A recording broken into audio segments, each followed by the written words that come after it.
Hi, welcome to the next episode of the Caucasus podcast. I'm Asia from Języcznie Kaukazu, Languages of the Caucasus, and today I have a little bit non-linguistic topic for you. The last couple of episodes we had regarding language, studying languages from the Caucasus, and today because the documentary about Georgia named Stolen Children is just being released worldwide on HBO MAX.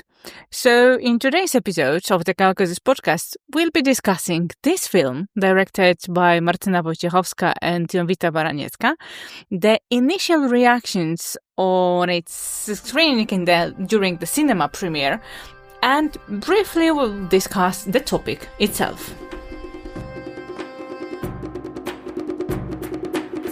Okay, so let's start with maybe what the documentary, The Stolen Children, is about.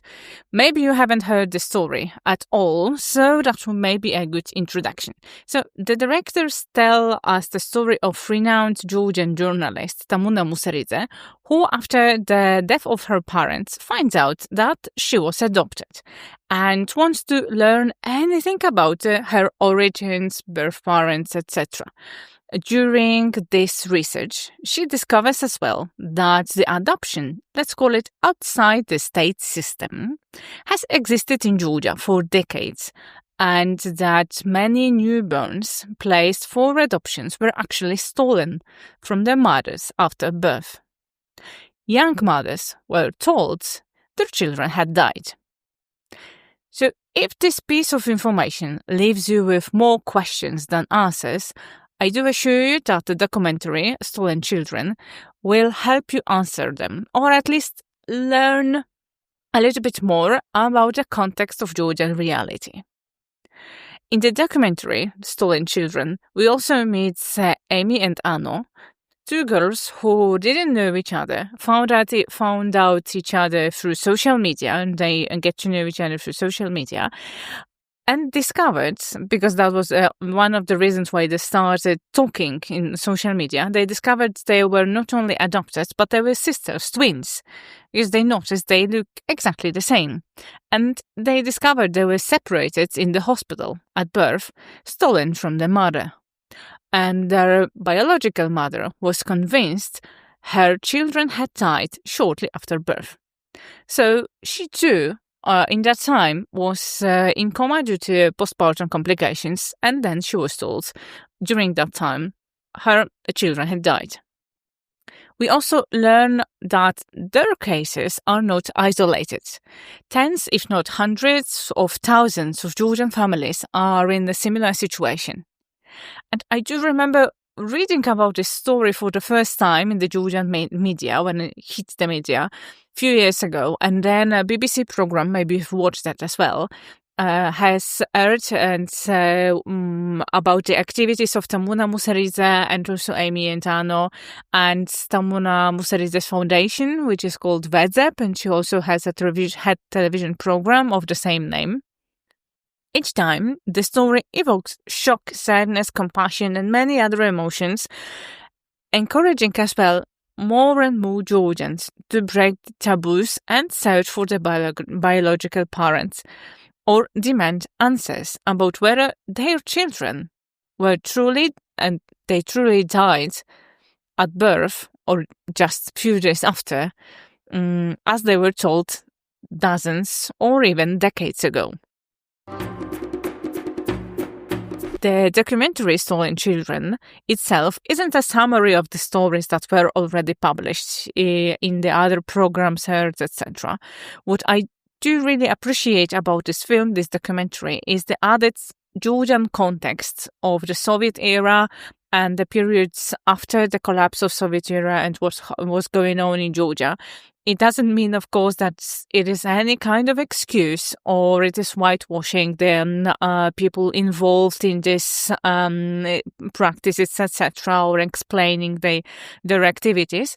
But it is more giving, I would say, added context that would help us, let's say, people who were not living in Georgia at that time and were not Georgians, see the realities of Georgian life at that time and also something that influences and debunks the reality that we have right now, and to learn a little bit more about the mentality, the taboo subjects, unwritten social rules, etc. And perhaps you will find the answers to some of the questions that arise when you first heard about the story, or maybe at the beginning of this podcast. So just for example, why no one told the children they were adopted, like previously? Or why didn't the authorities react in a way that this situation, let's call it in general, would stop? And other questions like that, which I hear from people who are learning about the stolen children for the first time. Or, for example, they have been whispering to each other during the film's premiere, during the Watchdog Festival in Warsaw a few days ago. I don't know, to be honest, if this answer will satisfy you, but this is the kind of answer that you may get. But I think they would help you better understand the realities of life in Georgia, would give you additional pieces of information, perspective, however you would like to call it. And the documentary also includes, among other things, the continuation of the story of Tamuna Musaridze, who found both her biological parents, and we learn more about it. And she learned as well what happened to, let's say, to lead her to be illegally adopted in general. I don't want to, let's call it, spoil or give you all the details, because for that we have the documentary that you can watch. And of course, this is not to, let's say, for the gossip or like tabloid purposes, or let's see what happens in her life. I would say seeing her story via the lenses of this particular person, this is the reason also she mentioned she decides to tell her full story and to show lots of things from her private life, is to show the mechanisms of the illegal adoptions in Georgia of that time. And similarly, we learn more about the stories of Amy and Ano, so the twins, and their biological and adoptive parents. There are also pieces of their interviews in the documentary as well. And we also learn about the other organizations in other countries that collaborate and cooperate with VEDEP Foundation, as Georgian children were also sold and trafficked outside Georgia. Everyone knew about this adoption, but no one told anything. So that's a phrase made in the statement made in a movie by Tamuna Musaridze's cousin, of course, from the adoptive parent side. No one told her, she recalls, because it's a taboo subject. Children are simply not told about it. So this line from the documentary really struck me as a totally true one when I was viewing that and watching that in the cinema, and looking at Georgia from the perspective of someone of non-Georgian descent, because I cannot look otherwise, because I'm like a foreigner, let's say, from the Georgian perspective. I see many topics that Georgian, and I discuss with Georgians about this as well.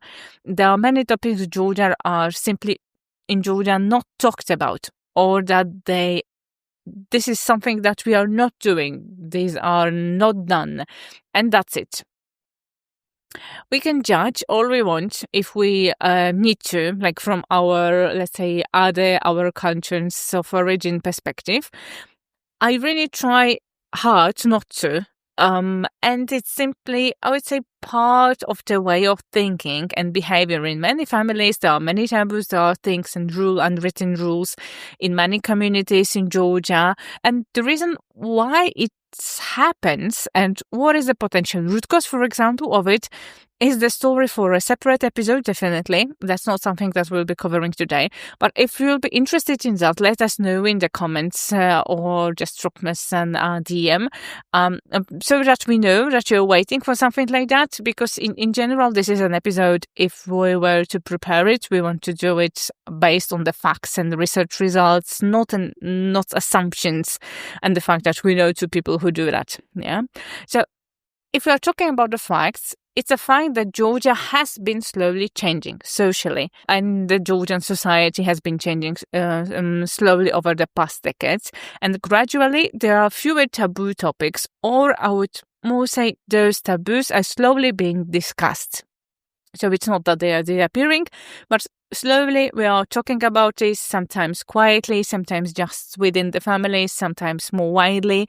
The very fact that such a topic is now being discussed to some extent, of course, in public already indicates there is a change happening.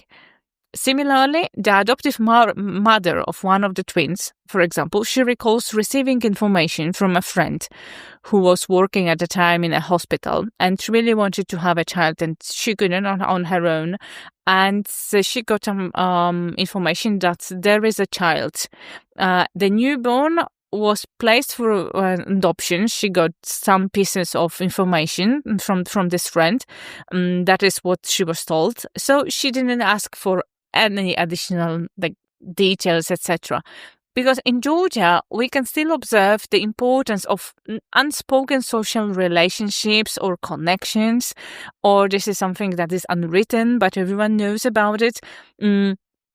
I would call it like a feeling that these people are ours, that we know them, that someone we know vouches for them, so we trust them then. And because they are, let's call it in our circle, in our social group, etc. There are other factors that also impact this way of thinking. This is one of the elements that also we see in many areas.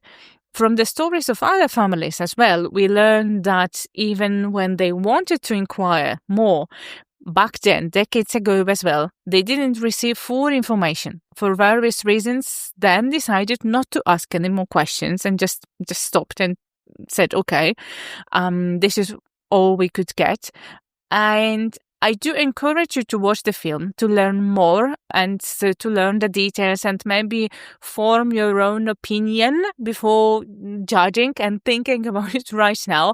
And identify, because I don't want to name it for you, the emotions, the thoughts that you may have and the stories may evoke in you, because it may vary from people to people. And I know one thing, I would very much not hate really, to even be in the shoes of those somehow affected by the legal adoptions, to be honest. And also, as I said, there are many pieces of context, what was happening in that time in Georgia. So it's like pieces of puzzle for you, something that you can form your own opinion based on that. One of the questions I heard is, was it only in Georgia that children were sold for adoption? Or stolen, as it is the title of the movie. I heard this question also during the premiere, so expressed with empathy and concern during the Watch Dogs Film Festival. I also saw it through often more sarcastically, to be honest, comments on social media, because the Polish premiere was first in the cinema, and right now, as we are recording this episode, the international premiere on HBO MAX is happening. So I saw comments like that, but this happened in other countries too. We know about it, that it is not just in Georgia, but for example, but Georgia isn't unique in this regard. So why we are talking about it? In the film itself, as well as in other materials, both the directors and the characters themselves, so Tamuna, Ano, and Amy, the women, the girls who are talking about their stories, emphasize the scale of this phenomenon and compare it with the very small population in Georgia.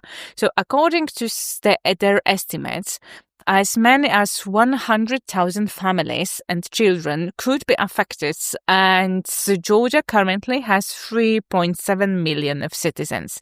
So even if we assume, because it was going on for a couple of decades, and what is also said in the movie, the more detailed information. So even if we assume that the highest population figure, so it is just over 5 million in 1979. Still, the percentage is quite high if you compare it with the scale, how many families and how many people live in Georgia. Last week, I was thinking, because we are recording it more or less a couple of days after the premiere. I was thinking a lot about these comments in social media, so that's why I decided to include it. Maybe this is something that we'll see in future, so I can share some thoughts, and I came with one conclusion. Not only quoting also what a director said, but my thought is that just because in other countries similar things happen, and we know that they happen, things which, according to many social norms, penal codes, legal systems, etc., around the world, are illegal and unacceptable, it doesn't really mean that if it happens in many places, we should get used to them and stop talking about it. On the contrary, if we hear that about more or less the same or partially similar stories from almost every continent, if you look at this area around, let's say, the family, children, etc., I believe we should talk about it even more. And remember that behind every 100,000 person statistics, there is 100,000 individual mothers, fathers, children, and families who were affected and whose lives were forever changed. That's why I also greatly appreciated when I was watching this documentary to not only provide the context, facts, and statistics, but also guide us through the stories of real people. We serve the world through their eyes, or we are also learning the perspectives of those around them, so the biological families. We hear from the adoptive side of the families, and judging by the reactions of those in the cinema during the premiere who were hearing the story also for the first time, I can say that the filmmakers and the directors managed to transform this story from I would say like a mass phenomenon, huge number, cold statistics, into a more realistic human dimension of it. So, as I mentioned, I won't tell you the whole story. I just want to highlight some things that I thought grasped my attention. Because for that, I do invite you to watch the film Stolen Children on HBO MAX. And I should add this, I was thinking about it, but in case you were wondering, this is not an advertisement. This is not an ad any kind. I'm just glad that these materials are also being produced, and it is available in many languages, of course, including English as well. It is also in Georgian because there are subtitles, but the characters, the people there, the families, they are, of course, speaking Georgian because they are Georgian. And I'm very happy, if you can use this word, I'm glad that there are materials are also being produced about the difficult topics that are related to Georgia and the Caucasus. As I mentioned the moment we are recording this episode, we are entering the international premiere, so it is more or less the same time that you can already watch it.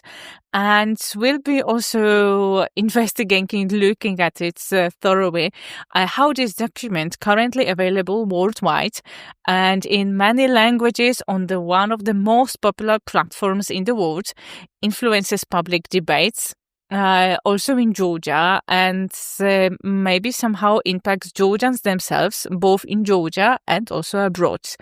And I've been monitoring other let's call it family-related issues and topics, including the surrogacy, something that's and in vitro process and fertilizations, including the export of these services to families outside Georgia. So this is also something that we have been observing in Georgia for the last couple of years. I'm not saying that's illegal part, but in general the rise of this market, let's say. And if that's something that it is also interesting for you, maybe we can do another a social episode about the society in the Caucasus podcast as well some days, also looking at what will be the reactions of this document. If you like to hear about it, also let us know in the comments. So thank you very much for listening to this episode, which is a little bit different than the last couple of episodes. but I thought they're like more socially relevant, let's say, than the last few, which are more about the learning and languages. And thank you for staying till the end of the episode. I invite you, of course, to watch the documentary if you are ready for that, because I heard from some of my friends, our students in the Caucasus languages of the Caucasus, that they need to get prepared for that, because it is not very easy topic, of course. And I invite you also to explore the Caucasus from different perspectives. I'm not saying just to dig into the hard, negative aspects, but to look at it broadly, widely, etc., including also the more challenging topics as well. So see you in the next episode of the Caucasus podcast, or in our language courses and language lessons in the Caucasus languages of the Caucasus. And of course, if you think that this episode is valuable and interesting for maybe your friends, just send it to them. You can send the link. And if you like this episode, you can click as well the rating button, so which is in your podcast app. Very often the stars.